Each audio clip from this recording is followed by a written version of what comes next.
Welcome back to True North, a media network that inspires to provide true and clear news in a age that clearly that's lacking in. There was a story that I saw today that really stood out to me that I wanted to talk about with you guys. And since I'm having some connection issues on my laptop, I'm actually going to go ahead and read this from my phone. But we've been seeing a lot of news and talk about nuclear war, and unfortunately, I think that this principle applies here that I've heard talked about before quite a bit, and that's the one of it's like a psychological principle. I forget the name of it, but it's like the more you talk about something, the more that it gains traction, and just the more likely that something is to happen. And I think that's kind of going on here with nuclear war, because it seems like the more that it's talked about, the more it becomes a reality, the more that the news I see about it. And it's kind of scary. But there was a story that I saw today that I wanted to talk about, and it's relating to North Korea. So the story is labeled, North Korea carries out tactical nuclear weapons test. So they are testing nukes, and this is on timcast.com, which I follow Tim Pool for a lot of my news. He's an independent journalist, former libertarian type. Makes a lot of content on YouTube. I'm sure some of you are familiar with him, but anyway, the story's on his website and starts out by saying Leader Kim Jong-un calls missile launches an obvious warning to South Korea and the U.S. So Kim Jong-un is openly saying this is a warning to you. So that in itself is kind of alarming. But continuing on, North Korea confirmed on October 10th that among its recent flurry of missile tests were the simulated use of tactical nuclear weapons against South Korean and U.S. targets in the region. 2 nuclear-capable short-range ballistic missiles were successfully tested on October 9th, amid what the North calls dangerous military drills between the U.S. and South Korea involving the movement of a U.S. aircraft carrier near the Korean peninsula. The government's Korean Central News Agency said that during this time, the South's military chief made unreasonable and provocative remarks regarding the North, which revealed his will for confrontation. KCNA says North Korean leader Kim Jong-un oversaw North Korea's drills, which were aimed at demonstrating the ability to rapidly deploy tactical nuclear weapons, assess the reliability of the management system, and make sure the military had an effective rapid response posture. The North state media also said that its military drills were carried out to assess the nation's war deterrence and counterattack capability, and a severe warning to the enemies. So, as I'm reading this, what I'm gaining from it is this was a response to something the U.S. was doing. So apparently we had a aircraft carrier that was running some drills with the South Koreans off the coast of the Korean peninsula. But regardless, this is a serious development here. It reminds me of when we had President Trump as president, and North Korea almost completely stopped doing their drills altogether. And as nuclear war is talked about more and more, I saw yesterday Elon Musk tweeted about nuclear war, and he said that it's rapidly, the chances of nuclear war are rapidly increasing every single day. So it's not something that I like to talk about, but I wanted to get this story out there because I think it's important for us to know these things and know what's going on. Another story I saw yesterday was about nuclear war as well. See if I can pull that one up here. Okay, here we go. So the HHS, the Department of Health and Human Services, I believe, purchased $290 million worth of radiation drugs. Something my friend actually sent me on Twitter. Let's see. But yeah, the HHS, here we go. From the HHS.gov. HHS purchases drug for use in radiological and nuclear emergencies as part of a long-standing ongoing effort to be better prepared to save lives following radiological and nuclear emergencies.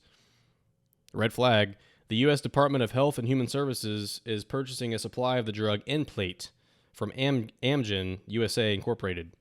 Nplate is approved to treat blood cell injuries that accompany acute radiation syndrome, which is from nuclear weapons. Obviously, a nuke going off would cause acute radiation syndrome in adult and pediatric patients. Let's see. BARDA is using its authority provided under the 2004 Project BioShield Act and $290 million in Project BioShield designated funding to purchase the supply of the drug. Amgen will maintain the supply and vendor management inventory. This approach decreases lifecycle management costs for taxpayers because doses that near expiration can be rotated into the commercial market for rapid use prior to expiry, and new doses can be added to the government supply. So, as my friend sent me this yesterday, I was like, well, that's not good. I mean, clearly, we're getting ready for some sort of emergency. So kind of worrying, right? Definitely not the news you want to hear coming out of the HHS. And there's valid reason for that. I'm not saying that we shouldn't be worried about it. But I did read an article as well from MSNBC. Pull that one up as well. And, you know, we have some questions about NBC and their reliability and their truth in their news reporting sometimes, but I think this article was actually pretty accurate, and it's about why we shouldn't necessarily be worried about that. So first of all, before I dive into that, why we should not be worried, I want to give some potential, just to be fair, why I think we should be worried about it. First of all, anytime the government agency makes a purchase that big, I think we should pay attention to it, right? This is not out of the blue. I mean, obviously, we've had some things happening in the past few weeks that would signal them to do this. With everything with Ukraine and Russia, I saw Kyiv, however you pronounce it, in Ukraine just got. There was some more explosions today. I think they blew up a bridge over there. So things are escalating continually over in that side of the world, and that's fueling these nuclear talks. And I saw Vladimir Putin as well warn the U.S. In fact, I saw him speak on the fact and said that he was almost like trying to justify using nuclear weapons if they did do it, right? So he came out and said, well, the U.S. was the first to do this back with Hiroshima and Nagasaki. They are the ones that essentially set the trend of using nuclear weapons. They were the first and only ones to do it. So he's kind of coming out and like it almost seems like a foreshadowing, like he's trying to justify if he were to use nuclear weapons, which I don't know if you want to put any weight into that. But yeah, I think there's definitely reason to worry about this news. But this other article from MSNBC, as I was saying, or NBC News, excuse me. Let's see. It says, amid concerns about Russian President Vladimir Putin's recent nuclear threats came a bit of startling news. The HHS purchased $290 million of a radiation drug. Let's see. So they're saying that it's not that big of a deal. It's not a reason for concern because the $290 million only bought 50,000 doses of the drug itself. So fair enough. I mean, that's definitely a good point that, you know, it's not like the U.S. government is buying enough doses for the entire population.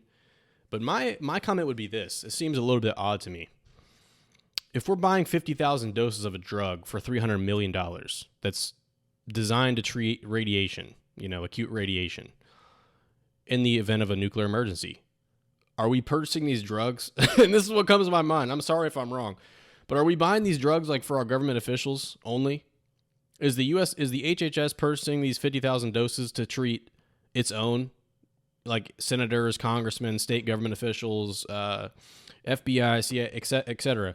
Are we purchasing these to treat these people? And is there something they know that we don't know? Because if that is the case, it's certainly messed up. I mean, I don't know. So I don't know, man. It's definitely something to consider here. In this article, it says the drug needs to be used within 24 hours of exposure.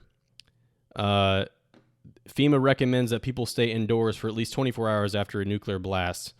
We need products that can be used longer, he said. This is coming from a former Deputy Assistant Secretary for Preparedness and Response at HHS. Bottom line, we are watching everything, but this should not be used as a data point to assume there's a greater threat than people anticipate. What greater threat? I mean, the threat is people are worried about nuclear war. I think there's a valid reason to be worried about this. This type of reporting was not coming out ever in my lifetime. So seeing these types of articles are startling, just to be frank about it. And I think it's something we should know about. You guys should know about this, and that's why I want to make this video. So, pay it as much attention and give it as much emphasis as you think it should have. I'm not saying how much it should have. I'm not saying it's even necessarily a huge cause for alarm, but it's stuff that's going on behind the scenes. Seems like our government's getting prepared for nuclear war. We're seeing threats from Putin. We're seeing him justify his language, saying we use nukes first, so therefore, what does that mean? I mean, why are you saying that? It's confusing to me. It's a little bit weird.